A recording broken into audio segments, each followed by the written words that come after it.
Hi, it's Fias Taro. Hello, Aries placements. Okay, so, madam, bakit baliktad? O, ayan. Aries placements and ng July. Itong ating titingnan. So, okay, again, kung may tanong, mag-message lang po, direct message. Tanong po pagdating sa private reading, tanong po pagdating sa charms. They're all available hanggat merong stock yung mga limited. Yes, available sila. Okay? So, Aries, anong meron hanggang end po ng July? Okay, general and love. So, let's see. Okay. Sana hindi na mawala yung audio, no? Aries, anong meron? Anong parating? Bago mag-end ang July for Aries placements. Okay. Page of Cups. The Hanged Man. Water sign na nag-iisip patungkol sa pakikipag-ayos sa'yo. Okay? Anything po under general reading ha. So, may mga tao or may tao rito na nag-iisip na sana maging okay kami ni Aries. Some of them pwedeng may chance na itong taong ito is may emosyon pagdating sa'yo.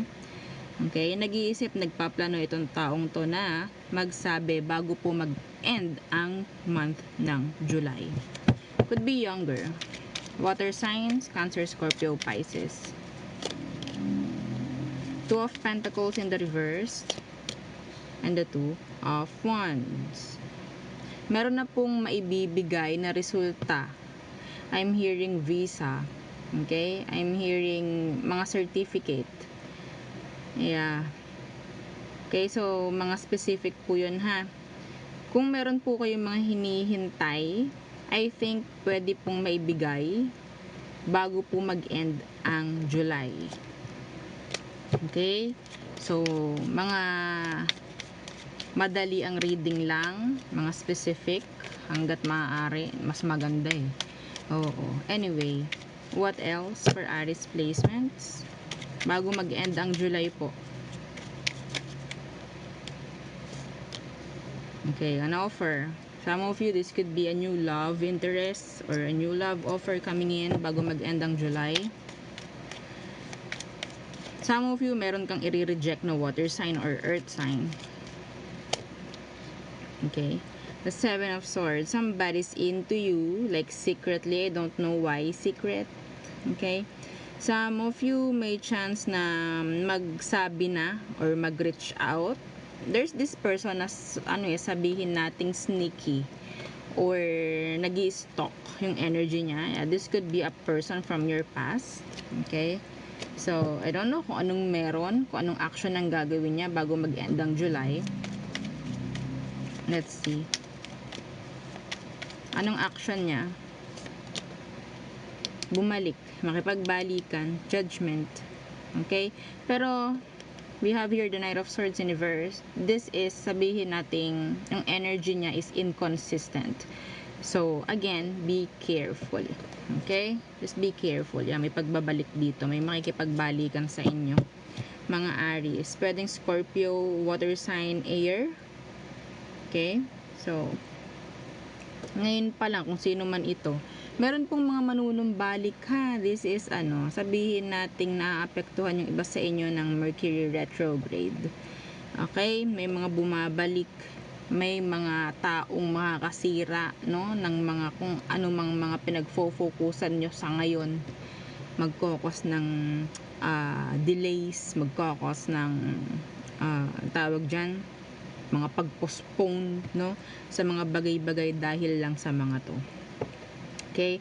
Pero yes, it's still up to you kung gusto nyong mag-move forward or hindi. Pero yes, andito yung energy na meron pong mga magsisibalikan na mga energy galing sa past mo, whether this is talking about romantic or hindi man. Okay? May mga tao na nag-iisip sa'yo ngayon, and yes, hindi malabong hindi sila talaga magre-reach out bago mag-end ang July. Mayroon mga something, may mga kailangan itong sabihin sa'yo. Okay? So, yun. Okay.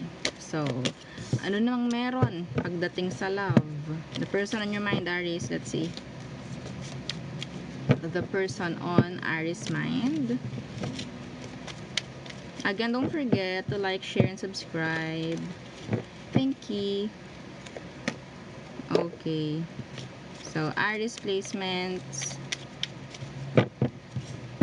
Tingnan natin. The person on your mind. The person on your mind. Who is this? The Knight of Pentacles. Slow moving. Slow to no action. Could be an earth sign. Page of Cups. Oh, iba sa inyo may chance na makakuha ng new connection bago po mag-end ang July. Okay? So, some of you, if you're connecting with an earth sign na medyo sabihin nating napaka-slow moving, slow action siya ang nakikita ko. Slow to no action. May chance na parang unti-unti siyang mag-open up. I don't know, some of you, itong taong to, mahirap sa kanya yung mag-sorry. Okay? Mahirap dito sa taong to yung mag-sorry. Pwedeng meron kayong alitan itong taong to. Kailangan niya mag-sorry sa'yo. Yun ang hinihintay mo siguro, no? Meron kayong drama, meron kayong arguments or what problem nitong taong to, pero hindi sila gumagawa ng way or makipag-ayos man lang. May chance pa. Tingnan natin. Anong next action niya? What is their next action? Bago mag-end po ang July. Kunin ko to. The Four of Cups in reverse. And the Tower. Oh my God. Pababayaan niya to. Tinitingnan niya kung ikaw ay may gagawin rin.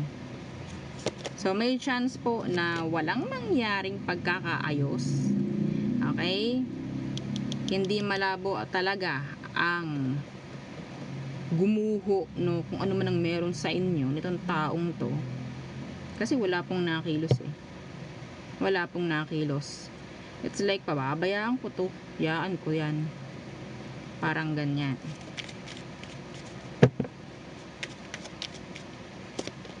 See? The Five of Pentacles. This is like living. Kapag yan ay talagang pinabayaan ninyo, kung ayaw nyo kayo ay totally mag-end na lang ng taong to, then gumawa kayo ng aksyon. Madam, siya kasi yung may kasalanan well, hindi ko na problem. No? Oo, kasi hindi ako pwedeng magbigay talaga ng advice dito, like personal advice, like isang advice lang kasi hindi naman tayo pare-pareho ang sitwasyon dito. Okay? So, ang isa lang dito is kailangan nyo mag-step up, i-avoid nyo, ialis nyo muna, set aside nyo muna yung pagiging immature, no?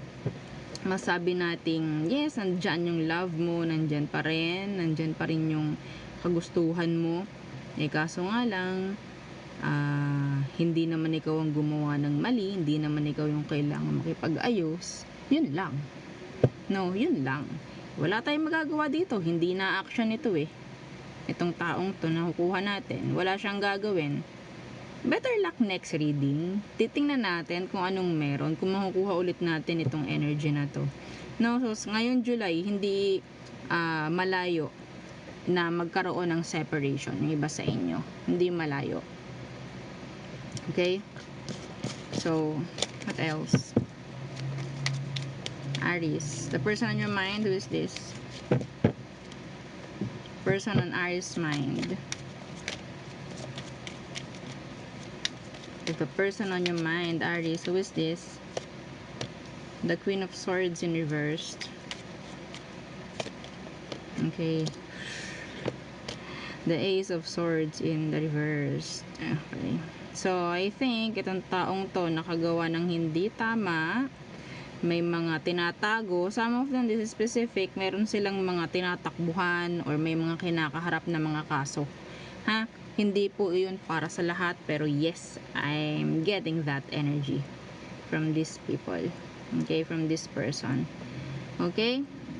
So, I'm hearing infidelity rin sa kanya. This could be your another person. Okay? So, pwede ito yung taong ginawan ka ng mali. Yan. Inilagay ka sa isang pangit na connection, masama. Could be third party. Ginawa ka niyang kabetshiwan na hindi mo alam. No? Some of you, pwede ngang hindi ka, wala kang idea na ganito ka. Yes. Pero dama mo parang ganun nga. Wala ka lang proof or pruweba. Ano ba talaga ang kailangan mong malaman dito, aside dito, no? Okay. Ano pa ang kailangan mong malaman? Yeah, see, may ibang taong involved, oh. May mga taong involved po. Meron, nakatago. Some of you, online kayo nitong taong to nagkita or nagkakilala. Ano ba, tingnan natin, anong emosyon niya for you? Emosyon. Ten of Cups. The Knight of Wands. So, the person is still playing the field. Okay, kahit sabihin nating kakonek ka na, pwedeng ikaw ang legal, ilagay lang po, no, yung sarili sa alam ninyong role nyo. Okay, hindi yung basta sinabi ko ganto, ganyan, fix na yon. No, kayo po ang maglalaro ng role. Okay, kung saan ka, doon ka. Okay, so kung sinabi ko ganto, ganyan, hindi naman ibig sabihin ikaw na yon. Okay, so yung iba sa inyo, inilagay ka ng taong to sa isang third party situation. Okay, meron kayong pamilya. Some of you, meron kayong pamilya. Yung iba dito, umaandar ang intuition mo na merong kabit itong person mo. And yeah, masabi nating meron because still, they're still playing the field. Nakikipaglandian kung kani-kanino. The Knight of Wands, this is a cheater. Okay po, this is a cheater. The Knight of Wands na naka-reverse. Iba sa inyo, pwedeng meron ng ongoing na mga hearing. Okay? Or pwedeng ikaw itong nalalabuan, dapat ko bang ituloy? Mga ganyang bagay. Hindi ko natitingnan ang emosyon nito talaga. Oo, sinasabi naman dito na basta ang mahalaga dito is nakakaramdam siya ng kasiyahan sa mga kinukunekan niya. Yan. Pagdating sa'yo, basta siya ay nakakuha ng kung ano mang kailangan niya, okay na siya doon, goods na siya doon. Anong next action nito bago mag-end ang July? Ace of Wands. This is like sex. Okay. Yeah, Page of Cups. I think this is sex. I don't know kung papayag pa kayo dyan. Pero may pagsusoro dito, may pakikipag-ayos. Yan po. Pero still, meron pa rin iba. Huwag kayong maniniwala sa mga mabubulaklak na sasabihin nitong taong to. Okay? Kailangan nyo pa rin talagang maging mapanuri. Diba? Maging matalino. Meron makikipag-ayos, huwag mo nang ituloy. Oo, yung ating ganyan. Huwag mo nang ituloy yung pakikipag-annul sa akin or divorce whatsoever. Magbabago na ako. Okay? Kayo maniwala. Ako na nagsasabi sa inyo. So, yeah. Yun ang aking reading for you. Are these placements. Again, please don't forget to like, share, and subscribe. And follow every page and sa nating YouTube channel na nasa description box below. Again, thank you. Goodbye.